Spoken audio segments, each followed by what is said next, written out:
Hello and welcome to my YouTube channel. Today we're taking a look at the Panasonic TZ100. It's a compact camera competing pretty much directly against the Sony RX range of cameras. The RX100 Mark 1, Mark 2, Mark 3, Mark 4, Mark 5, 6, 7, 8, 9, 10. Actually I think we're up to Mark 5 at the moment.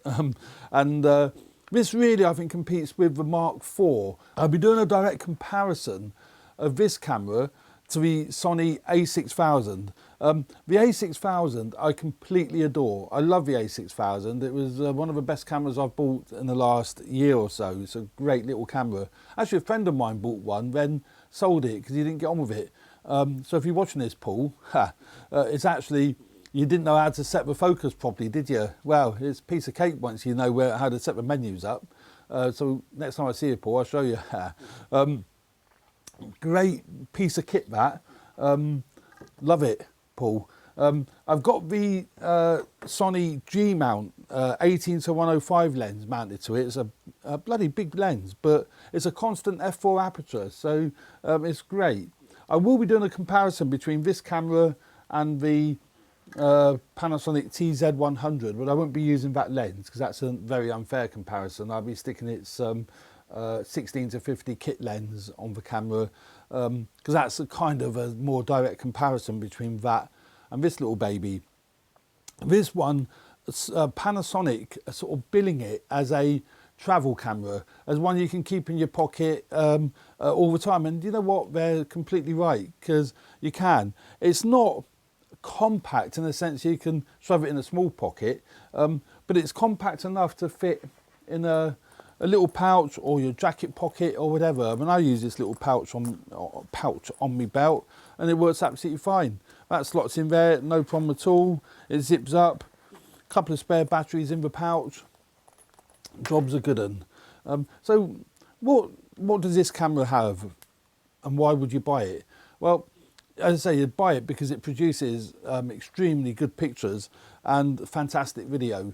And I love it. It's got a 20.1 megapixel 1-inch sensor, which is pretty much very similar to the Sony RX100 cameras. They've got 20 megapixel sensors. Doubt whether it's the same sensor, but you never know. It's got all the controls and functions you would expect to find, or you would hope to find, with a lovely control ring. It's not as good a control ring as you find on the Sony range of cameras, but it's still extremely good. Build quality, again, very nice. The grip, I think other reviewers have said the same thing. The grip isn't the best, but it gets the job done and it's okay. It's not the best, but I don't feel, because I've got this little strap here, all I've got to do is put that on, and I find that fine. I've not really had any issues with it. It has a 3-inch screen. It's a 3-inch touch screen, which is phenomenal. Sony, please put touch screens on your next cameras, because they are so handy, certainly for focusing. I use it constantly. You know, you can pick your point out and then you can resize the point using you know, the touch screen at small there to larger, and you move it where you want, and that is, you know, it's great. It's got face detection, it's got all the modern kind of features that you would hope to find and you would find. The only thing it hasn't got, it isn't articulating, it's fixed, which is a great shame, where the likes of the a6000 and many other cameras have got the articulating screen. It is a shame, but again, A, down to price, and B, down to size. You know, you put an articulating screen on there, it's going to make that a bit fatter, and I think they wanted to get it down to a price point and make it quite compact. I mean, Panasonic are renowned for producing cameras with great articulating screens. You've only got to look at like the GH range of cameras, the GH3, the GH4, but now the new GH5's coming out this year, and the FZ2000, which is what's filming this over my shoulder. That's got the articulating screen, which I love. So, you know, Panasonic do know how to do it, but they haven't implemented it on this particular camera. But what they have implemented is the 4K video mode, and the results from it are outstanding. I keep using the word outstanding and fabulous, but it's true. They are outstanding. The video from this camera, which is expected really, is actually superior to the video on the A6000. The A6000 is HD only, although a very good HD and more than acceptable. But this has got 4K, and I've got it set to 4K, and the results are pin sharp. They're really nice. It's staggering for such a small body. It's staggering. It's got a really good zoom range, 25 to 250, 25 mil to 250 mil, which is kind of deceiving because it isn't really 25 to 250. That's with a 1-inch sensor. If you're shooting video with it, I've made a note here. There's two settings. In 4K, it crops it. It's taking a cropped part of the sensor. It's not a full sensor readout in 4K. So it's actually 37 mil to 370. So that makes it quite good at the zoom. You know, it's pretty respectable at the telephoto end, but not so respectable at the wide angle end, which again, you know, is kind of expected, isn't it? But in HD, it's not quite as bad as that. It's 31mm to 310mm in HD, so a bit better, but it's still not full sensor readout, obviously. In still images, 25 to 250, so that's in 1-inch terms. Gets really confusing. It's not a fixed aperture lens either, but you wouldn't expect it. Surely you wouldn't expect it at a price and you know, at this point, price point. It's actually f2.8 of a wide, which is extremely respectable for a compact camera, down to 5.9 at telephoto, which again ain't that bad.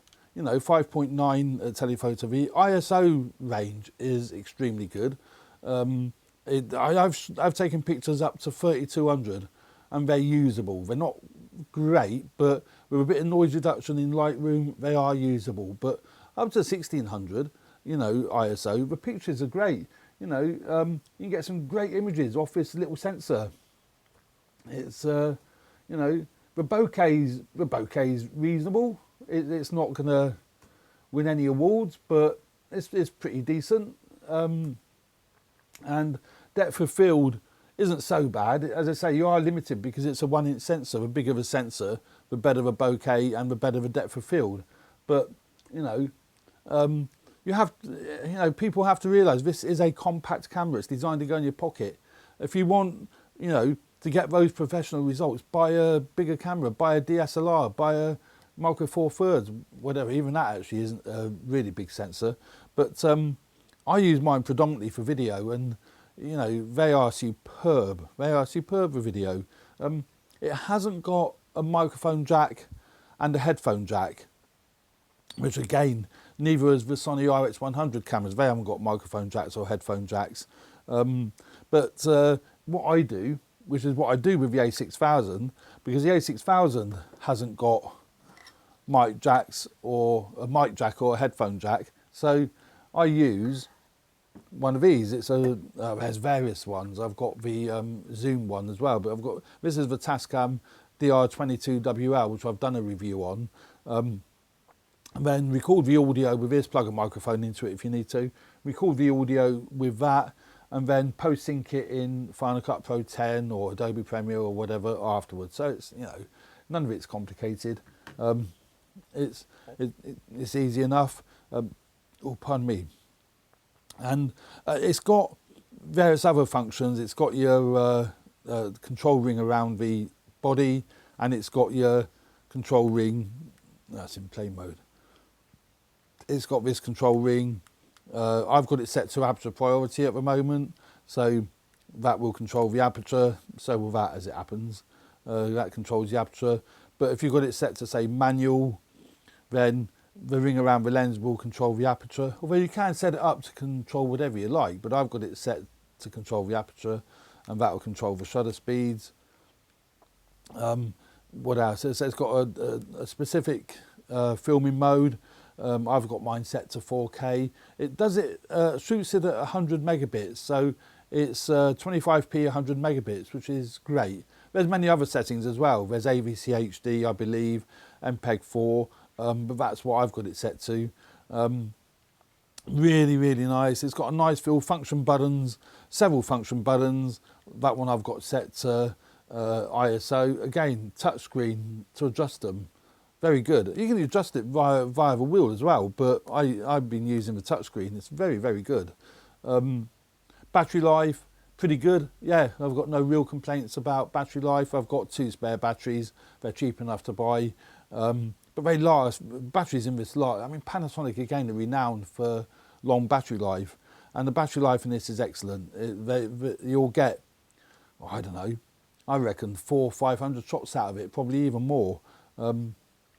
Whereas the Sony range of cameras, I keep comparing the two. The Sony range of cameras, yeah, battery life's not so good on the A6000, but they're small enough batteries, you know, so you can shove a few in your pocket, you know. I've just purchased, which is what I'm filming this with today, I've just purchased the Sony RX10 Mark II. It's about 1100 quid, and it's phenomenal, you know, 1100 quid, and it gets you 4K video, it gets you decent photos, it gets you slow motion. I will be doing a review on that camera.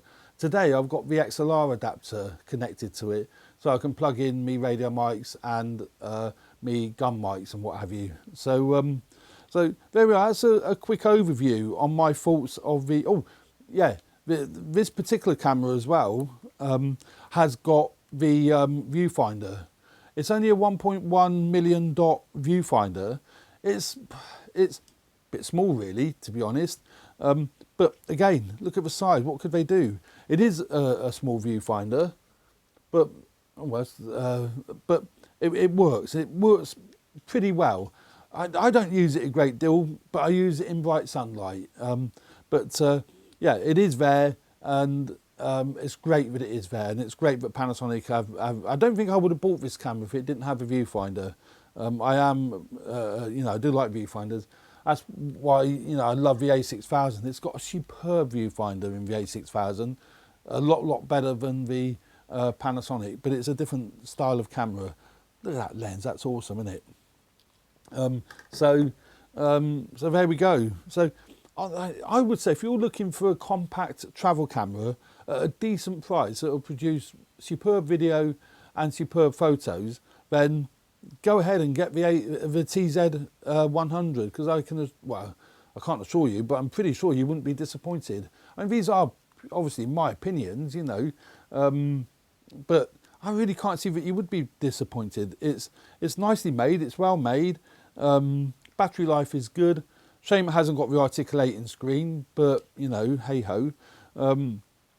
Good quality lens with a pretty decent zoom range, and all the manual and auto functions that you could want or expect from a camera of this size. So there we go. That's my thoughts on the Panasonic Lumix TZ100. If you do like my reviews, please hit the like button. I do really appreciate that, and subscribe to keep, you know, track on what I'm doing and more reviews that are coming up. So I've got a review coming up of the Sony G Lens 18-105, and I've got a review coming up of the Sony RX10 Mark II, and I'll also be doing a direct comparison between the Sony A6000 and the Panasonic TZ100. Just so anyone might be interested, this review is being shot on the RX10 Mark II with a close-up shot B-roll camera coming from my Panasonic FZ2000. So there we go. So that's it for today. Many thanks for watching. Please subscribe. Please hit the like button, and I'll see you on the next review. Thanks very much. Bye for now.